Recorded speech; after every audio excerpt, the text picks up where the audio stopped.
Hello everyone, DSS here, and in this video I'm going to be showing you an alternative method of making it out of bounds while hydro dashing in Bygone Island on Sonic Boom Rise of Lyric for the Nintendo Wii U. Now before we get started, there are some things that I want to point out about the properties of hydro dash.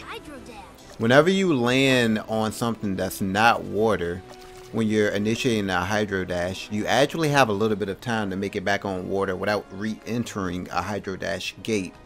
And this takes about 2 seconds before the effect dies out, as you just saw by that visual around tails. When that happens, if you try to re-enter, then you will simply just die. So at that stage of the game, you have to make it back to a hydro dash gate in order to start running on water again. Now there is a way to extend the amount of time that you can spend off of the water, and that's done by simply staying in the air. When you're not on the ground, the timer that I guess counts down to when you shouldn't be able to hydro dash anymore by simply re-entering the water is no longer counting down. So if you've noticed, I've been off of the water for way more than 2 seconds, but I'm still allowed to re-enter. So there is that. Now, it's not as simple as using that exploit to make it to a body of water that's outside of the intended hydro dash area in order to hydro dash out of bounds. Because if you were to use this to try to make it into another body of water, you'll more often than not find that there are triggers around that body of water that prevent you from keeping that property and entering into a hydro dash state.